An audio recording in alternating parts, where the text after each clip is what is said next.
Friends, இன்றைக்கி நம்ம ஜவ்வரிசியும் பயிரையும் சேர்த்து ஒரு பாயசம் செய்ய போகிறோம். அதுக்கு நான் வறுத்த பயிறு 1 கப் அளவு எடுத்து வச்சுருக்கேன்.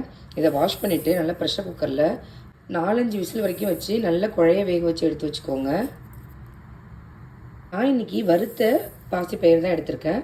உங்ககிட்ட வறுத்த பாசிப்பயிறு இல்லை அப்படின்னா பாசிப்பயிரை நல்லா ட்ரை ரோஸ்ட் பண்ணி எடுத்துக்கோங்க. வாசனை வர அளவுக்கு நல்லா வறுத்து எடுத்துக்கோங்க. கருகாமல் இந்த மாதிரி கோல்டன் கலர் வர வரைக்கும் வறுத்து எடுத்துகிட்டு அதுலேயும் நீங்கள் செய்யலாம். அதே மாதிரி இன்னொரு பவுலில் எந்த கப்பால் நான் பயிர் எடுத்தனோ அதே கப்பால் 3/4 கப் அளவு ஜவ்வரிசியை, எந்த கப்பால் நான் பாசிப்பயிர் எடுத்தனோ அதே கப்பால் 3/4 கப் அளவு ஜவ்வரிசி எடுத்து கலந்து வச்சுருக்கேன். இதை வாஷ் பண்ணிவிட்டு இதை சோக் பண்ணி வச்சிடலாம். இப்போது இதை வாஷ் பண்ணிவிட்டு 3 தடவை தண்ணி சேர்த்துருக்கேன். இதை குக்கரை க்ளோஸ் பண்ணிவிட்டு ஒரு 4-5 விசில் விட்டு எடுத்துக்கோங்க. அங்கே பயிர் எந்த அளவுக்கு வெந்திருக்குன்னு நான் 5 விசில் விட்டு எடுத்திருக்கேன். நல்லா சூப்பராக வெந்திருக்கு. அதே மாதிரி ஊற வச்ச ஜவ்வரிசியும் நல்லா வெந்து வந்திருக்கு. இப்போ ரெண்டையுமே நம்ம சேர்த்துட்டு இதில் வெல்லத்தை காய்ச்சி சேர்த்து பாயசம் பண்ண போகிறோம். பாருங்கள், நான் பயிரையும் ஜவ்வரிசியும் ஒன்றா சேர்த்துட்டேன்.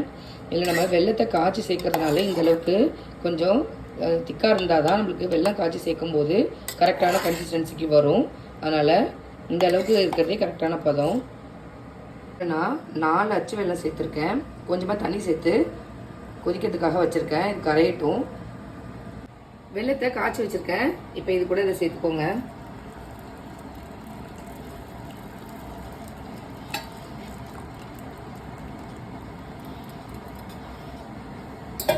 சேர்த்துட்டு இதை நல்லா மிக்ஸ் பண்ணிக்கோங்க.